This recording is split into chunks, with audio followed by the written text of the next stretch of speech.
میں نے بہت امیر گھرانے میں آنکھ کھولی۔ جب میں پیدا ہوئی تو امی ابو نے میری پیدائش پر بہت خوشیاں منائی۔ مجھ سے بڑا ایک بھائی تھا۔ امی ابو کی ہمیشہ سے بیٹی کی خواہش رہی اور میں نے پیدا ہو کر ان کی سب سے بڑی خواہش کی تکمیل کر دی۔ جیسے جیسے میں بڑی ہوتی گئی، گھر میں میری اہمیت بھی بڑھتی چلی گئی۔ میں نے خوشحال زندگی گزاری، بہترین اسکولنگ، کالج اور یونیورسٹی میں تعلیم حاصل کی۔ مجھے لگتا تھا کہ جب ماں باپ نے مجھے اپنی زندگی اپنی مرضی سے گزارنے کی اجازت دی ہے تو میری زندگی کا سب سے بڑا فیصلہ بھی میری مرضی سے ہی ہوگا۔ یہی سوچ کر میں بہت خوش تھی۔ دل ہی دل میں اپنے کلاس فیلو کو پسند کرتی تھی۔ وہ بھی میری طرح ایک بڑے گھرانے کا لڑکا تھا۔ بھائی کی شادی تایا کی بیٹی کے ساتھ ہو گئی۔ بھائی اپنی زندگی میں خوش تھا اور اب امی ابو میری شادی کے بارے میں سوچنے لگے۔ اس سے پہلے کہ میں امی کو اپنی پسند کا اظہار کرتی، ایک دن امی نے مجھے بتایا کہ ابو کو میرے لیے اپنے ایک دوست کا بیٹا بہت پسند ہے۔ میں حیران رہ گئی کیونکہ جس لڑکے کی بات ہو رہی تھی وہ کسی بھی طرح ہمارے ہم پلہ نہیں تھا، بلکہ ابو کے وہ دوست تو کافی عرصہ پہلے انتقال کر چکے تھے۔ ان کی بیوی ایک غریب بیوہ عورت تھی اور ان کے بیٹے نے خود محنت کر کے اپنی تعلیم مکمل کی اور سنا تھا کہ وہ کسی کمپنی میں جاب کر رہا تھا۔ ابو نے اسے اپنی کمپنی میں نوکری کی پیشکش کی، مگر اس نے یہ کہہ کر انکار کر دیا کہ وہ اپنی محنت کے بلبوتے پر کچھ بننا چاہتا ہے، کسی کا احسان لے کر زندگی نہیں گزارنا چاہتا۔ اس کی یہ بات ابو کو بہت پسند آئی اور انہوں نے فیصلہ کر لیا کہ میری شادی اسی لڑکے اسد سے کر دی جائے۔ اسد نہ میری پسند تھا نہ میرے انتخاب میں شامل۔ میں اپنے کلاس فیلو عرفان سے شادی کرنا چاہتی تھی۔ اسد نے مجھے بہت محبت دی، میرا دل جیتنے کی ہر ممکن کوشش کی، مگر وہ کبھی میرے دل تک نہیں پہنچ سکا کیونکہ اس دل پر تو پہلے ہی کسی اور کا راج تھا۔ میں دل ہی دل میں دعا کرتی کہ کوئی موزہ ہو جائے اور اسد میری زندگی سے نکل جائے اور میں عرفان کے ساتھ زندگی گزار سکوں۔ اس دوران میں نے کبھی عرفان سے ملنے کی کوشش نہیں کی۔ مجھے شرمندگی تھی کہ میں نے اس سے کیے گئے وعدے پورے نہیں کر سکی۔ ایک دن مجھے افسوسناک خبر ملی کہ ابو کا ہارٹ اٹیک سے انتقال ہو گیا اور چند دن بعد امی بھی ان کے پیچھے اس دنیا سے چلی گئی۔ میری تو جیسے دنیا ہی اجڑ گئی۔ اس دوران میں ایک دفعہ بھی اپنے سسرال نہیں گئی اور نہ ہی ان سے حال احوال پوچھا۔ حیرت کی بات یہ تھی کہ کافی دن گزر جانے کے بعد میرے شوہر کی طرف سے بھی کوئی کال نہیں آئی اور میں مطمئن تھی کہ وہ شخص جسے میں پسند نہیں کرتی خود ہی میری زندگی سے دور ہو گیا۔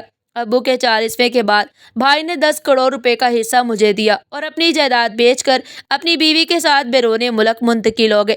بھائی کی ہمیشہ سے خواہش تھی کہ وہ بیرون ملک جا کر بسے، مگر امی ابو نے کبھی اجازت نہیں دی۔ اب جب وہ دنیا میں نہیں رہے تو بھائی نے اپنی مرضی سے زندگی گزارنے کا فیصلہ کیا۔ جب وراثت کے پیسے میرے اکاؤنٹ میں منتقل ہوئے تو میں بینک سے رقم نکلوا کر آ رہی تھی کہ راستے میں ہماری گاڑی کا ایکسیڈنٹ ہو گیا۔ مجھے زیادہ چوٹیں تو نہیں آئی مگر میں بہت خوفزدہ ہو گئی تھی۔ زندگی میں پہلی دفعہ مجھے اپنے شوہر کی کمی محسوس ہوئی۔ میں نے سوچا اگر وہ اس وقت میرے ساتھ ہوتا تو مجھے سہارا دیتا، مگر وہ تو ابو کی موت کے بعد ایک دفعہ بھی میرے پاس نہیں آیا۔ پھر امی کی وفات اور اس کے بعد یہ حادثہ، جبکہ وہ میرے میکے کی ہر چھوٹی بڑی بات سے باخبر رہتا تھا، پھر یہ سب کچھ اس سے کیسے چھپا رہ سکتا تھا؟ مجھے اس پر بہت غصہ آیا اور میں نے فیصلہ کر لیا کہ میں اسے اپنی زندگی سے نکال باہر پھینکوں گی۔ بھائی نے گھر بیچنے کی ذمہ داری بھی مجھ پر ڈال دی۔ گھر بیچ کر میں نے بھائی کو اس کا حصہ دیا اور اپنے حصے سے ایک نئی جگہ پر نیا گھر بنایا اور ایک چھوٹا سا کاروبار بھی شروع کیا۔ اللہ نے میرے بزنس میں برکت دی اور وہ دن رات ترقی کرتا گیا۔ ایک دن میری اچانک عرفان سے ملاقات ہو گئی۔ اسے دیکھ کر میں جیسے پھر اسی مقام پر پہنچ گئی جہاں پہلی بار اس کی محبت میں گرفتار ہوئی تھی۔ وہ مجھے دیکھ کر حیران ہوا، پھر مسکرا کر حال احوال پوچھنے لگا اور میں خوشی سے جیسے ہوا میں اڑنے لگی۔ مگر باتوں کے دوران اس نے ایک ایسی بات کہہ دی جس نے میرے سارے خواب چکنا چور کر دیے۔ اس نے کہا میں اپنی شادی پر تمہیں خاص طور پر انویٹیشن دینے آیا ہوں۔ یہ سن کر میں سکتے میں آ گئی۔ میں نے کانپتی آواز میں پوچھا کس سے شادی کر رہے ہو؟ اس نے کہا ابھی سرپرائز ہے، رہنے دو، شادی والے دن سب معلوم ہو جائے گا۔ اس کی شادی کے دن میں نے دل لگا کر تیاری کی، سب سے خوبصورت جوڑا پہنا، مہنگے پارلر سے میک اپ کرایا اور آئینے میں خود کو دیکھ کر مطمئن ہو گئی۔ میں چاہتی تھی کہ عرفان کی نظروں میں میرے لیے افسوس ہو۔ جب میں شادی میں پہنچی، اس کی بیوی سے ملی تو میں حیران رہ گئی۔ وہ ایک عام سی شکل و صورت کی لڑکی تھی، سادہ سی، ذہین مگر غریب گھرانے سے تعلق رکھنے والی۔ تبھی عرفان نے اسے کیوں چنا؟ اس کا جواب بھی مجھے مل گیا۔ عرفان نے کہا جب میں نے ہانیہ کو پہلی نظر دیکھا تو اس کی سادگی و شرافت نے میرا دل مو لیا۔ میں برسوں اس کے پیچھے رہا مگر اس کے خاندان میں باہر شادی کا رواج نہیں تھا، مگر میری محبت جیت گئی اور آج ہماری محبت مکمل ہو گئی۔ یہ کہتے ہوئے وہ محبت بھری نظروں سے ہانیہ کو دیکھ رہا تھا۔ میں آنسو ضبط کر کے گھر آ گئی اور پھوٹ پھوٹ کر رو پڑی۔ ایک لمحے کو بھی مجھے اپنے شوہر کا خیال نہیں آیا۔ میں نے خود کو بزنس میں مصروف کر لیا اور دن رات محنت کرنے لگی۔ ایک دن میں اپنے مینیجر کے ساتھ ایک نئے تعمیراتی سائٹ پر گئی جہاں ایک پروجیکٹ شروع ہونا تھا۔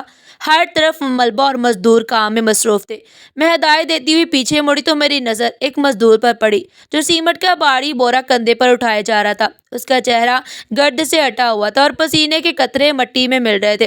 میں ایک لمحے کے لیے ٹھٹک گئی کیونکہ وہ میرا شوہر تھا، وہ شخص جسے میں نے ہمیشہ نظر انداز کیا اور جس کے نکل جانے کی دعا کرتی رہی۔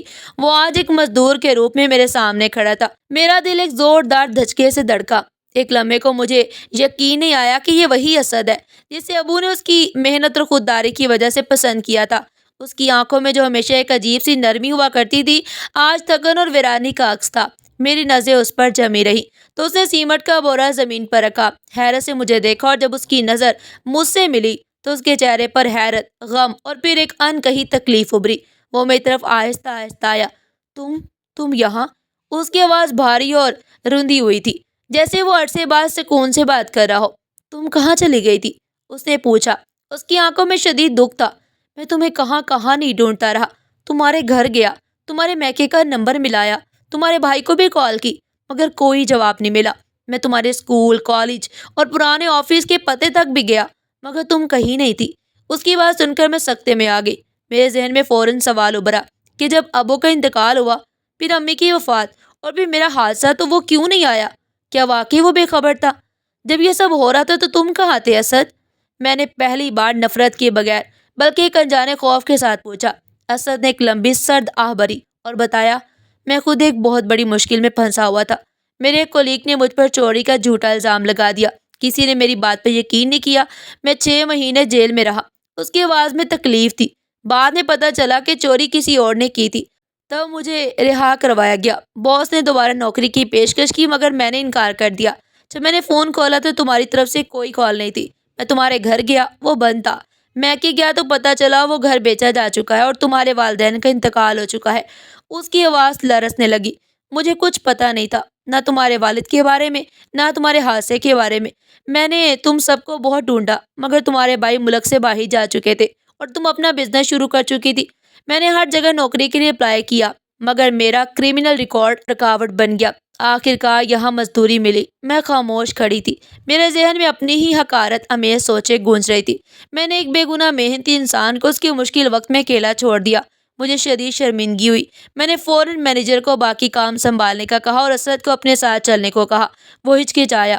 میں نے پہلی بار نرمی اور اختیار سے کہا۔ وہ میرے ساتھ آئے۔ وہ ہلکا سا مسکرا دیا اور بولا، میں جانتا ہوں تم مجھے پسند نہیں کرتی، اگر تم اس رشتے سے آزاد ہونا چاہو تو میں تمہیں نہیں روکوں گا، تم میرے شوہر ہو اسد، میں نے مضبوط لہجے میں کہا، اور آج کے بعد تم یہاں مزدور نہیں بلکہ مالک کی حیثیت سے رہو گے۔ میں اسے اپنے ساتھ گھر لے آئی۔ وہاں اس نے بتایا کہ جیل جانے کے کچھ عرصہ بعد اس کی ماں کا بھی انتقال ہو گیا۔ اس صدمے نے اسے توڑ دیا۔ وہ اپنی ماں کے دکھ میں شریک بھی نہ ہو سکا۔ ہم دونوں ساتھ رہنے لگے۔ شروع میں خاموشی اور اجنبیت رہی مگر وقت کے ساتھ سب بدلنے لگا۔ میں نے اسد کو قریب سے جانا۔ اس کی سادگی، صبر، مضبوط نیت اور محنت اب میرے دل کو چھونے لگی۔ میں نے اسے بزنس میں شامل کیا۔ اس کی محنت سے کاروبار کو نئی سمت ملی اور اللہ نے ہمارے دلوں میں سچی محبت ڈال دی۔ یہ محبت جذبات کی اندھی لہر نہیں بلکہ اعتماد اور احترام پر مبنی تھی۔ مجھے احساس ہوا کہ اصل دولت کردار ہوتی ہے، نہ کہ پیسہ۔ میں نے اپنی ماضی کے تکبر پر معافی مانگی۔ اسد نے نہ صرف مجھے معاف کیا بلکہ میرا سہارا بنا۔ پھر اللہ نے ہمیں جڑوا بچوں سے نوازا، ایک بیٹا اور ایک بیٹی۔ ہمارے گھر خوشیوں سے بھر گیا۔ ہم نے اپنے گھر کا نام احساس رکھا تاکہ یاد رہے کہ احساس ہی انسان کو انسان بناتا ہے۔ آج اسد صرف میرا شوہر نہیں بلکہ میرا سب سے بڑا سہارا ہے۔ ہماری کہانی اس بات کا ثبوت ہے کہ اللہ نیت اور محنت کو کبھی رائیگاں نہیں جانے دیتا۔ ناظرین، آپ کو ہماری آج کی کہانی کیسی لگی؟ کمنٹ سیکشن میں اپنی قیمتی رائے کا اظہار ضرور کیجیے گا، اور اس طرح کی مزید سبق آموز کہانیاں سننے کے لیے چینل کو سبسکرائب کریں، ویڈیو کو لائک کریں اور زیادہ سے زیادہ شیئر کریں۔ پھر ملتے ہیں ایک نئی کہانی کے ساتھ، تب تک کے لیے اللہ حافظ۔